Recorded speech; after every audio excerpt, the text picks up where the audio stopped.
नमस्कार दोस्तों। हिंदू धर्म के सबसे पवित्र और महत्वपूर्ण त्योहार में से एक है गुरु पूर्णिमा, जो संस्कृत शब्द गुरु की दो जड़ें हैं। गु का अर्थ है अंधकार और रू का अर्थ है अंधकार या अज्ञान को दूर करना। गुरु की कृपा हमारे अज्ञान को दूर करती है और हमें आनंद और मोक्ष का मार्ग दिखाती है। इसलिए गुरुओं द्वारा हमें सिखाए गए अपार मूल्यों और पाठों के लिए उनका सम्मान और आभार व्यक्त करना महत्वपूर्ण है। यह दिन हमारे जीवन में गुरुओं के महत्व और उनके प्रति श्रद्धा व्यक्त करने का अवसर है। गुरु वह होता है जो हमें अज्ञानता के अंधकार से ज्ञान के प्रकाश की ओर ले जाता है। वह हमारा मार्गदर्शक, शिक्षक और आत्माधिक पथ प्रदर्शक होता है। गुरु पूर्णिमा का यह पावन पर्व हमें अपने गुरुओं के प्रति कृतज्ञता व्यक्त करने और उनके आशीर्वाद प्राप्त करने का सुअवसर प्रदान करता है। गुरु पूर्णिमा 21 जुलाई रविवार को मनाई जाएगी। यह दिन भगवान वेद व्यास की जयंती भी है, जिन्हें आदि गुरु कहा जाता है।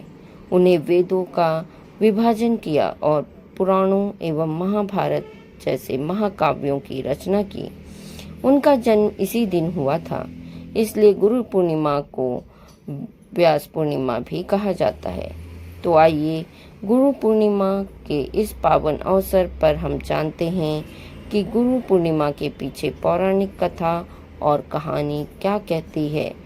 गुरु पूर्णिमा का पर्व भारतीय संस्कृति में विशेष महत्व रखता है और यह महर्षि वेद व्यास की पौराणिक कथा से गहराई से जुड़ा हुआ है।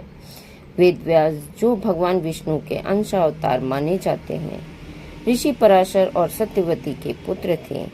बाल्यावस्था से ही अध्यात्म में गहरी रुचि रखने वाले वेद व्यास ने एक दिन अपने माता पिता से प्रभु दर्शन की प्रबल आकांक्षा व्यक्त की और जंगलों में जाकर तपस्या करने की अनुमति मांगी। प्रारंभ में माता सत्यवती ने उनकी इस मांग को अस्वीकार कर दिया, लेकिन वेद व्यास के अटल संकल्प के आगे झुकते हुए उन्होंने आखिरकार अनुमति दे दी, यह कहते हुए कि जब भी घर की याद आए तो लौट आना।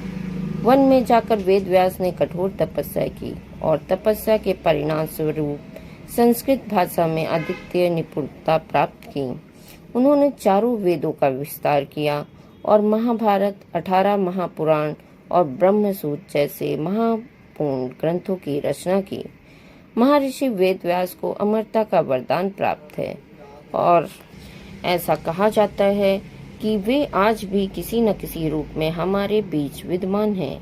वेद व्यास को कृष्ण द्वैपायन के नाम से भी जाना जाता है और हिंदू धर्म में भगवान के रूप में पूजा जाता है।